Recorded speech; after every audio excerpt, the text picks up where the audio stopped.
Good morning, সবাই কেমন আছেন? দেখেন আমার ভাইয়ের অবস্থা, সে 2টা ছানাপোনা এরকম করে সব সময় এভাবে সকালে ঘুমায়। আর আমার বাচ্চা কাচ্চা কখন যে আমার কাছ থেকে এসে ওদের মামার কাছে চলে আসে আমি নিজেও টের পাই না। আর আজকের ব্লগটি এখান থেকেই শুরু করছি। তো ওইদিকে মামা ভাগ্নে অনেক দুষ্টু মিষ্টি গল্প করছিল, আর আমি সকালে নাস্তা বলতে আমরা খেয়ে নিয়েছি। এখন আমার ভাই হঠাৎ করে বলতেছে আম্মুকে পরোটা খাবে।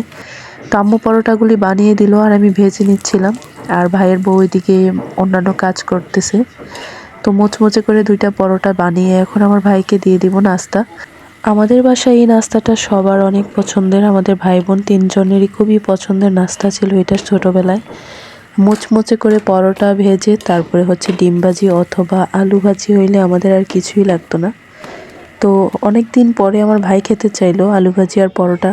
তো তাড়াতাড়ি করে গরম গরম 2-3টা পরোটা ভেজে এখন নিয়ে যাচ্ছি। এই প্লেটটার দিকে তাকাইলে আমার অনেক স্মৃতি মনে পড়ে। আমার ভাই, বড় ভাই যখন অসুস্থ ছিল হসপিটালে, তখন হচ্ছে এই প্লেটে খাবার দিছিল। তো প্লেটটা হসপিটাল থেকে আনা, তো এখন পর্যন্ত ব্যবহার করতেছি। আর আমার ছেলেটার এত পরিমাণের রাগ, ও বাহিরে যাওয়ার জন্য ওর মামার সঙ্গে দেখেন কি করতেছে, এখানে ডিসুম ডিসুম দিচ্ছে আর বলতেছে বাহিরে যাব। তো অনেকক্ষণ কিন্তু বাহিরে নিয়ে ঘুরিয়ে আনছে, তাও তার মন ভরে না। আমার খুব ফেভারিট তরকারি এটা, আলু টমেটো দেশি আলু দিয়ে পাবদা মাছের ঝোল, খুবই মজা। আপনারা কে কি দিয়ে খেয়েছেন অবশ্যই কমেন্ট করবেন।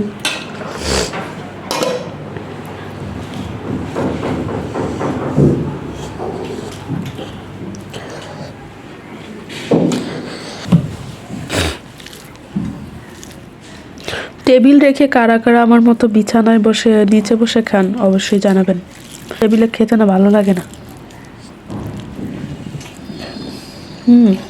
মজা হয়েছে, চিন্তা খাও, আসো।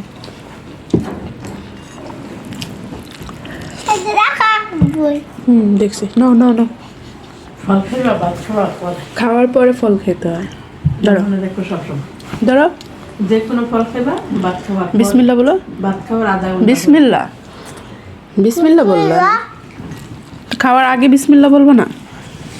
এখানে আসার পর থেকে বাচ্চা কাচ্চা একদম ঘরের ভিতর বন্দি হয়ে গেছে, সারাক্ষণ কান্নাকাটি করে, শুধু মানে ঘরেই থাকতে পারতেছে না, এই একটা অবস্থা।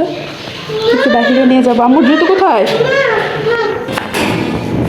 আসো।